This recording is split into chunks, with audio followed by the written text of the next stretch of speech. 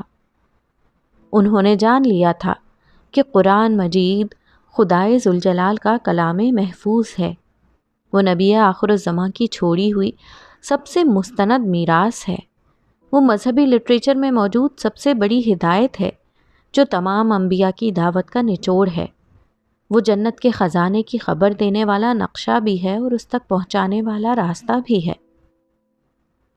آپ کس کی بات کر رہے ہیں؟ یہ اوصاف تو میرے شوہر وقار کے ہیں۔ اسرا کا سوال الفاظ کے قالب میں ڈھل ہی گیا، مگر اس کی سوئی وقار ہی پر اٹکی ہوئی تھی۔ فرشتہ مسکرانے لگا۔ مانا کہ آپ کو اپنے شوہر سے بہت محبت ہے، مگر یہاں ان کے علاوہ اور بھی لوگ ہیں۔ میں آپ کے شوہر کی بات نہیں کر رہا، میں جس کی بات کر رہا ہوں وہ ان لوگوں میں سے تھا جنہوں نے اپنے زمانے کی خواہشات، بدعات اور تعصبات پر مبنی دینداری سے ٹکرا کر قرآن مجید کی دعوت ایمان و اخلاق کو ایک زندہ پکار بنا دیا تھا، پھر اس دعوت کو دنیا کے کونے کونے تک پہنچا دیا تھا۔ آخری زمانے میں محمد رسول اللہ صلی اللہ علیہ وآلہ وسلم کی دعوت قرآن کا یہی وہ ابلاغ تھا جو قیامت کے آنے کا جواز بن گیا تھا، کیونکہ سچائی جب بالکل کھول کر بتا دی جائے اور پھر لوگ نہ مانیں تو اس بات کا سوال نہیں رہتا کہ ان کو مزید ڈھیل دی جائے۔ مگر وہ کون ہے؟ اسرا کے صبر کا پیمانہ لبریز ہو چکا تھا۔ فرشتے نے اس کی بات کا جواب دینے کے بجائے داخلی دروازے کی طرف دیکھا۔ خدام کے جلوہ میں دو انتہائی وجیح، خوبصورت اور غیر معمولی شخصیت کے مالک افراد اندر آ رہے تھے۔ فرشتے نے اسرا کی طرف دیکھتے ہوئے کہا، معذرت چاہتا ہوں، یہ آپ کا محل ہے، آپ کی اجازت کے بغیر کوئی اندر نہیں آ سکتا۔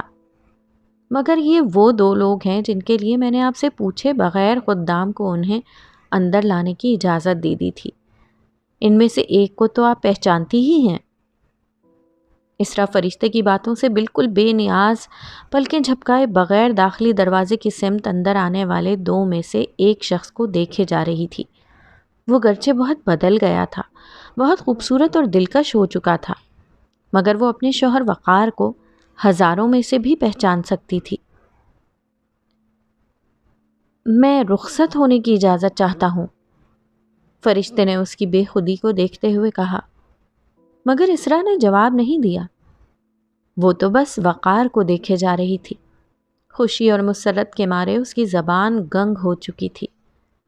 فرشتہ خاموشی سے آگے بڑھ گیا۔ مہمانوں کے قریب پہنچ کر وہ رکا اور عبداللہ سے مصافحہ کرتے ہوئے بولا، سردار کے قدم مبارک ہوں۔ عبداللہ نے انکسار کے ساتھ سر جھکاتے ہوئے کہا، برکت تو صرف میرے رب کے نام میں ہے۔ پھر فرشتہ وقار سے مخاطب ہوتے ہوئے بولا، آپ جائیے، آپ کی بیگم آپ سے ملنے کے لیے بے چین ہیں۔ ویسے میں نے تو آپ سے کہا تھا کہ آپ پہلے ان سے تنہائی میں مل لیں، لیکن آپ مصر تھے کہ ساتھ میں سردار عبداللہ کو ضرور لے کر آئیں گے۔ فرشتے نے عبداللہ کی طرف اشارہ کرتے ہوئے کہا تو وقار نے اس سے کہا، شکریہ دوست، آپ نے اسرا کے آنے کی اطلاع پہلے ہی دے دی تھی۔ مجھے یقین ہے اسرا کو مجھ سے زیادہ ان سے مل کر خوشی ہوگی۔ جیسے آپ کی مرضی، یہ آپ کی بادشاہی ہے، جو آپ چاہیں گے وہی ہوگا۔ ویسے ملکہ اسرا کو میں نے یہ تو نہیں بتایا کہ سردار عبداللہ کون ہیں، مگر بالواسطہ طور پر ان کا تعارف کروا دیا ہے۔ شکریہ، وقار نے کہا اور اسرا کی سمت تیزی سے چلا گیا۔ فرشتے نے خدام کو اشارہ کیا اور خود آگے بڑھ گیا۔ خدام فرشتے کا اشارہ سمجھ کر ادب سے باہر کی سمت مڑ گئے۔ عبداللہ اکیلا کھڑا رہ گیا۔ وہ مسلسل اپنی ماں اسرا کو دیکھ رہا تھا۔ اسرا بظاہر اس کی ہم عمر بلکہ دیکھنے میں چھوٹی ہی تھی، مگر جنت میں لوگ عمر سے نہیں رشتوں سے ایک دوسرے کو پہچانتے تھے۔ وقار اس کا ہم عمر ہوتے ہوئے بھی اس کا باپ تھا اور اسرا اس کی ماں۔ اس کے دل میں ان کے لیے وہی سارے جذبات تھے جو کسی بیٹے کے دل میں اپنے ماں باپ کے لیے ہو سکتے تھے، اور اس نے تو زندگی میں پہلی دفعہ اپنی ماں کو دیکھا تھا۔ اس لفظ میں جو مٹھاس اور جو محبت تھی وہ دور کھڑا اس کو محسوس کر رہا تھا۔ اس کی آنکھوں سے آنسو بہہ رہے تھے۔ اس نے مامتا کے لمس کو چھوئے بغیر محسوس کر لیا تھا۔ اسی اثنا میں وقار چلتا ہوا اسرا کے پاس پہنچ گیا۔ اسرا جو ابھی تک مسلسل وقار کو دیکھ رہی تھی، اس کے قریب پہنچنے پر اسے چھوڑ کر عبداللہ کو دیکھنے لگی۔ اس موقع پر ایک اجنبی کا یہاں موجود ہونا اسے بالکل اچھا نہیں لگا تھا۔ اسے سمجھ میں نہیں آ رہا تھا کہ وقار کے آنے پر خوشی کا اظہار کرے یا اس اجنبی کے یہاں ہونے پر ناراض ہو۔ وقار نے اس کے احساسات کو محسوس کر لیا۔ اسرا، اس سے ناراض نہ ہو، اس کی کوئی غلطی نہیں، اسے میں لے کر آیا ہوں۔ اسرا نے وقار کی طرف رخ کرتے ہوئے اس سے پوچھا، یہ کون ہے اور آپ اسے اس وقت لے کر کیوں آئے ہیں؟ یہ وہی ہے جس کا تعارف تمہارے پاس موجود فرشتے نے تھوڑی دیر قبل کرایا ہے۔ اسرا کے ذہن میں فرشتے کی وہ ساری باتیں تازہ ہو گئیں جو اس نے تھوڑی دیر پہلے کی تھیں۔ فرشتے نے جس ہستی کا تعارف کرایا تھا وہ یقیناً کوئی بہت بڑی ہستی تھی۔ آنے والا واقعتاً کوئی بہت بڑا آدمی لگ رہا تھا، مگر وہ اس سے ملنے کیوں آیا ہے؟ اس کے جاننے والوں میں ایسا کوئی نہیں تھا۔ اہل جنت کی شکلیں بہت خوبصورت ہو چکی تھیں، مگر ایسا نہیں تھا کہ لوگ ایک دوسرے کو پہچانتے نہیں تھے۔ پچھلی دنیا میں لوگ جس سے واقف تھے وہ اس کو یہاں آسانی سے پہچان لیتے تھے، مگر یہ شخص اس کے لیے بالکل اجنبی تھا۔ اجنبی تھا تو وہ وقار کے ساتھ کیوں آیا تھا؟ اسرا کو کچھ سمجھ نہیں آ رہا تھا۔ اسرا نے عبداللہ کو دوبارہ غور سے دیکھا، مگر اس کی آنکھوں میں شناسائی کی کوئی رمق پیدا نہ ہوئی۔ عبداللہ اپنی جگہ پر کھڑا اسرا ہی کو دیکھے جا رہا تھا۔ وقار نے اسے قریب آنے کا اشارہ کیا۔ وہ آہستہ آہستہ چلتے ہوئے اس کے قریب آیا۔ قریب آنے پر اسرا نے دیکھا کہ وہ رو رہا تھا۔ اسے روتا دیکھ کر اسرا کے دل کو کچھ ہوا۔ وہی ہوا جو ایک ماں کو اپنے معصوم بچے کو روتا ہوا دیکھ کر ہوتا ہے، مگر اسرا کو اس احساس کے پیدا ہونے کی وجہ سمجھ میں نہیں آئی۔ اسرا کے کانوں میں وقار کی آواز آئی، اسرا، میں نے سوچا تھا کہ جنت میں تمہارے آنے پر تمہیں ایسا تحفہ دوں گا جو تمہیں ہمیشہ یاد رہے گا۔ یہ تمہارا تحفہ ہے۔ ویسے تو یہ ایک بہت اونچے درجے کا جنتی ہے، لیکن یہ ہمیشہ تم سے چھوٹا رہے گا، حتیٰ کہ تم اس کے کان بھی کھینچ سکتی ہو، اس لیے کہ یہ تمہارا بیٹا عبداللہ ہے۔ اسرا نے بے یقینی سے وقار کو دیکھا، پھر دوبارہ عبداللہ کو دیکھا۔ اسے یقین نہیں آ رہا تھا۔ حقیقت اور بے یقینی کی جنگ کچھ دیر جاری رہی اور آخر کار اس جنگ میں حقیقت جیت گئی۔ اسرا کی آنکھیں بہنے لگیں۔ اس نے دونوں ہاتھ پھیلا کر کہا، میرا بچہ، میری جان، میرا عبداللہ۔ اسرا کی اس بات پر عبداللہ دوڑتا ہوا آیا اور اسرا سے لپٹ گیا۔ دونوں ماں بیٹا رو رہے تھے۔ پھر اسرا نے اسے اپنے سامنے کرتے ہوئے اوپر سے نیچے تک دیکھا۔ عبداللہ، تجھے تو میں اس طرح جوان دیکھ ہی نہیں سکی تھی، مگر اب دیکھا ہے تو لگتا ہے خدا نے سارے جہاں کا نور میری گود میں ڈالا تھا۔ عبداللہ اسرا کے قدموں میں بیٹھ کر اس کے ہاتھوں کو بوسہ دینے لگا۔ امی، میں نے آپ کو کبھی نہیں دیکھا تھا، مگر آپ کو یاد ہمیشہ کیا تھا۔ میں ہمیشہ سوچتا تھا میری امی کیسی ہوں گی۔ آپ تو بہت اچھی ہیں، بالکل بابا جیسی۔ آپ دونوں نے تو اس جنت میں میرا قد بلند کر دیا۔ نہیں بیٹا، قد تو تم نے ہمارا بلند کر دیا ہے۔ تمہاری وجہ سے جو عزت ہمیں ملی ہے اور ملے گی وہ ہماری حیثیت سے بہت زیادہ ہے۔ پھر عبداللہ ماں کے قدموں سے اٹھا اور باپ کے ہاتھوں پر بوسہ دیتے ہوئے بولا، شکریہ بابا، آپ نے آج میری جنت کو پورا کر دیا۔ آج میری ہر محرومی دور ہو گئی۔ مگر اب تمہیں اپنا وعدہ پورا کرنا ہوگا۔ میں نے تمہیں تمہاری ماں سے ملوایا ہے، تم مجھے میری بیٹی سے ملواؤ گے۔ بیٹی؟ اسرا نے وقار کی بات پر حیرت سے اسے دیکھا۔ ہاں اسرا، عبداللہ کی بیوی نائمہ تمہاری بیٹی ہوئی نا؟ عبداللہ نے اسرا کی طرف رخ کرتے ہوئے کہا، امی میں کل ہی آپ کو اپنے گھر بلاتا ہوں، آپ نائمہ سے مل کر بہت خوش ہوں گی۔ اس کے لیے بھی آپ سے ملنا باعث مسرت ہوگا۔ کیوں نہیں بیٹا؟ اسرا نے بڑے شوق سے کہا، مجھے اس سے مل کر سب سے زیادہ خوشی ہوگی۔ اچھا اب میں چلتا ہوں بابا، نائمہ کو آپ لوگوں کے بارے میں بتانا ہے۔ بیٹا رکو تو صحیح، اسرا اسے روکنا چاہ رہی تھی، مگر عبداللہ نے اجازت لیتے ہوئے کہا، امی اب ساری باتیں کل ہوں گی، اللہ حافظ۔ یہ کہتے ہوئے اس نے ادب سے سر جھکایا اور باہر کی سمت چلا گیا۔ نائمہ؟ عبداللہ نے آواز دی تو نائمہ نے پلٹ کر دیکھا۔ اس کے لیے عبداللہ کی اس طرح اچانک آمد غیر متوقع تھی۔ یہ دونوں گرچہ میاں بیوی تھے مگر الگ الگ اپنے گھروں میں رہا کرتے تھے۔ جنت میں ہر شخص کو اپنا الگ گھر ملا تھا۔ وہ ماضی کی دنیا تھی جب بیویاں شوہروں کے گھروں میں رہا کرتی تھیں اور شوہر پر ان کی تمام مالی ذمہ داریاں ہوا کرتی تھیں۔ یہاں تو ہر شخص نے اپنا بدلہ خود پایا تھا، اس لیے میاں بیوی ساتھ نہیں رہا کرتے تھے، البتہ جب ملنا چاہتے اور جہاں ملنا چاہتے تھے مل لیا کرتے تھے، کبھی ایک کے گھر، کبھی دوسرے کے گھر، اور کبھی ان حسین سیرگاہوں میں جو زمین و آسمان میں ہر جگہ بے شمار پھیلی ہوئی تھیں۔ اس وقت عبداللہ نائمہ کے محل میں آیا تھا۔ اس نے آتے ہی نائمہ کے خدام کو منع کر دیا تھا کہ نائمہ کو اس کی آمد کی اطلاع نہ دی جائے۔ وہ اسے سرپرائز دینا چاہتا تھا، اور واقعی اس طرح اچانک عبداللہ کا آنا اس کے لیے خوشگوار سرپرائز تھا۔ آپ کب آئے؟ مجھے چھوڑو، یہ بتاؤ کہ تم کن خیالوں میں کھوئی ہوئی ہو؟ عبداللہ نے دور سے دیکھ لیا تھا کہ نائمہ نہ جانے کن خیالوں میں گم تھی۔ عبداللہ، مجھے جنت میں آئے ہوئے زیادہ وقت نہیں ہوا، میں روز حشر کے اثرات سے باہر نہیں نکل پا رہی ہوں۔ انسانیت نے اپنی غفلت کا جو انجام بھگتا ہے۔ اس کی بات پر عبداللہ نے اسے محبت سے سمجھاتے ہوئے کہا، نائمہ، ہمارے رب نے کسی پر کوئی ظلم نہیں کیا ہے۔ قرآن مجید کی ہدایت سب لوگوں کو معلوم تھی۔ قرآن مجید میں اللہ تعالیٰ نے اس دنیا کے بارے میں سب کچھ صاف صاف بتا دیا تھا۔ اس کے بعد بھی لوگوں نے مانا نہ قرآن مجید کے تقاضوں کے مطابق خود کو ڈھالا۔ اس کے بعد جو کچھ ہوا ان کے ساتھ وہ اسی کے مستحق تھے۔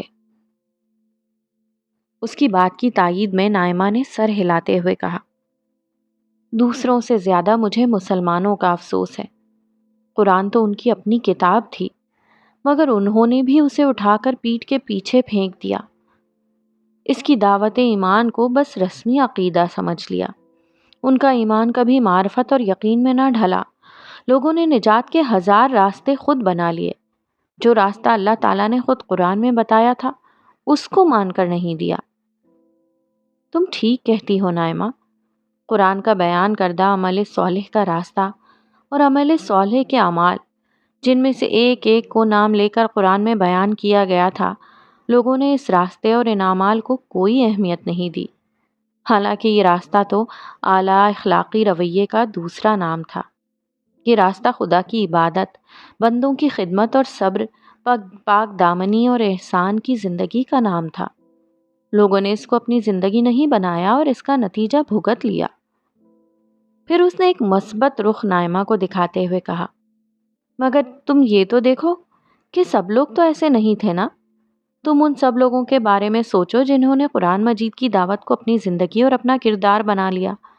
ایسے بے گنتی لوگ تمہیں یہاں جنت میں ملیں گے۔ تم لوگوں سے ملنا شروع کرو، پھر سب ٹھیک ہو جائے گا۔ آپ ٹھیک کہتے ہیں، مگر آپ یوں اچانک آ گئے۔ بتا کر آتے تو میں آپ کی راہ میں تارے بچھا کر استقبال کرتی۔ نائمہ نے بہت محبت سے مسکراتے ہوئے عبداللہ سے کہا، تارے ضرور بچھانا، مگر کل، کیونکہ کل میں تمہیں 2 ایسے لوگوں سے ملوا رہا ہوں جن کے بارے میں سن کر تم واقعی خوش ہو جاؤ گی۔ نائمہ نے عبداللہ کی بات پر حیرت سے پوچھا، کون ہیں وہ لوگ؟ کون ہیں وہ؟ تمہارے ساس سسر اور میرے والدین۔ ارے مگر آپ نے مجھے پہلے ان کے بارے میں کیوں نہیں بتایا؟ میں بھی آج ہی ان سے ملا ہوں اور وہ شدت سے تم سے ملنا چاہتے ہیں۔ کل وہ میرے گھر آ رہے ہیں تم سے ملنے کے لیے۔ پھر تو میں آج ہی سے ان کے لیے اہتمام شروع کر دیتی ہوں۔ میں پچھلی دنیا میں تو ان سے نہیں ملی، لیکن چاہتی ہوں کہ آج جب وہ مجھے دیکھیں تو مان جائیں کہ آپ کا انتخاب زبردست تھا۔ بلکہ ایسا کریں کہ آپ ان کو میرے محل لے آئیں، انہیں بہو سے ملنے اس کے گھر آنا چاہیے۔ عبداللہ اس کی بات کے آخری حصے کو نظر انداز کرتے ہوئے بولا، تم پہلے بھی لاجواب تھیں، یہاں بھی لاجواب ہو۔ عبداللہ کی بات بالکل درست تھی۔ نائمہ گرچہ دنیا میں بھی ایک خوش شکل خاتون تھی، مگر جنت کی اس دنیا میں اللہ تعالیٰ نے اسے بدل کر کچھ سے کچھ کر دیا تھا۔ اس کی شکل، قد و قامت، رنگ و روپ اور شخصیت کا ہر پہلو اتنا غیر معمولی ہو چکا تھا کہ اسے دیکھنا ہی عبداللہ کے لیے ایک عظیم نعمت تھی۔ عبداللہ کی بات پر نائمہ کچھ شرما سی گئی۔ اسے شرماتا دیکھ کر عبداللہ کے چہرے پر مسکراہٹ پھیل گئی۔ وہ محبت آمیز انداز میں اسے دیکھتے ہوئے گویا ہوا، پتہ ہے، تم ساتھ ہوتی ہو تو کسی اور منظر کو دیکھنا بھی ایک گناہ بن جاتا ہے۔ آپ بھی نہ بات بدلنے کے ماہر ہیں۔ میں کہہ رہی ہوں کہ آپ ان کو میرے محل لائیں۔ چلو جیسے تمہاری خوشی۔ عبداللہ فوراً مان گیا۔ نائمہ کے چہرے پر خوشی بکھر گئی۔ اسرا اور وقار نائمہ کے گھر کی طرف روانہ ہو چکے تھے۔ اسرا بہت خوش تھی۔ جنت میں آنے کے بعد ہر لمحہ اس کے لیے ایک نیا اور منفرد تجربہ لے کر آتا تھا۔ نائمہ کے گھر کا یہ سفر بھی ایسا ہی ایک تجربہ تھا۔ اسرا کو سمجھ میں نہیں آیا تھا کہ وہ کس قسم کی سواری پر بیٹھے ہوئے تھے، مگر اسے جو نظر آ رہا تھا وہ یہ تھا کہ یہ بظاہر ایک بہت بڑے بحری جہاز جیسا تھا جو سمندر کے بجائے خلا میں تیر رہا تھا۔ تیرنے کا لفظ اس کے لیے موزوں تھا کہ اس کے چلنے سے کسی قسم کی آواز یا شور نہیں پیدا ہو رہا تھا۔ وہ دونوں اس کے عرشے پر اطمینان کے ساتھ بیٹھے ہوئے تھے۔ ان کے ہر طرف بے کراں خلا بکھرا ہوا تھا جس نے سیاہی کی محیط چادر اوڑھ رکھی تھی، مگر اس چادر میں جڑے اربوں خربوں جگمگ کرتے ستاروں نے اس منظر کو بیک وقت نظر نواز اور دل نواز بنا رکھا تھا۔ ان کے راستے کی ہر منزل پر روشنی اور رنگ، نور اور ظلمت کا عجیب امتزاج تھا۔ کہیں ستاروں کی کثرت سیاہ پس منظر پر دودھیا روشنی بکھیر رہی تھی اور کہیں اندھیروں کی قبا پر دمکتے تاروں کی چمکتی روشنی اور جگمگاہٹ نگاہوں کو خیرہ کر رہی تھی۔ کہیں روشنی سفید رنگ کی تھی اور کہیں ہر رنگ کی تھی، کہیں جامد تھی، کہیں مسلسل حرکت میں تھی، کہیں ایک ہی منظر بناتی تھی اور کہیں ہزار زاویے، تصاویر اور مناظر خلا کے کینوس پر بکھیر کر خود بکھر جاتی تھی۔ ان سارے مناظر میں اتنا حسن تھا جو الفاظ کی گرفت میں آ ہی نہیں سکتا تھا۔ وقار، آپ دیکھ رہے ہیں یہ کتنا خوبصورت راستہ ہے۔ جنت کا ہر راستہ اتنا ہی خوبصورت ہوتا ہے۔ پتہ ہے وقار، جب سے جنت میں آئی ہوں سب کچھ بدل گیا ہے۔ پچھلی دنیا اور اس دنیا میں اتنا فرق ہے کہ سمجھ میں نہیں آتا کہ خدا کی صنائی کی کیسے داد دوں۔ باہر کی دنیا کو تو چھوڑیں، خود میرے اندر اتنی تبدیلی آ گئی ہے کہ کچھ حد نہیں۔ جنت میں آنے کے بعد جب میں چلتی ہوں اور پسینہ آتا ہے تو جسم سے بو آنے کے بجائے پورا وجود مہک اٹھتا ہے۔ کچھ کھاؤں تو منہ کی صفائی کی ضرورت پیش آنے کے بجائے ہر دفعہ ایک نئی خوشبو منہ میں پیدا ہو جاتی ہے۔ مجھے اب غسل کی ضرورت رہی ہے نہ طہارت کی، پسینہ رہا ہے نہ بدبو آتی ہے، نہ کسی اور طرح کی نجاست ہی رہی ہے۔ میں جب چاہتی ہوں بالوں اور آنکھوں کا رنگ بدل جاتا ہے، میں جو چاہتی ہوں مل جاتا ہے، جو سوچتی ہوں ہو جاتا ہے۔ مزاج کا عالم یہ ہے کہ بوریت محسوس ہوتی ہے نہ کسی چیز سے بیزار ہوتی ہوں، تھکتی ہوں نہ نڈھال ہوتی ہوں، ہر وقت انتہائی فریش رہتی ہوں، ہر وقت خوش رہتی ہوں۔ یہ جنت کیسی عجیب جگہ ہے۔ وقار اس کی بات پر ہنسنے لگا۔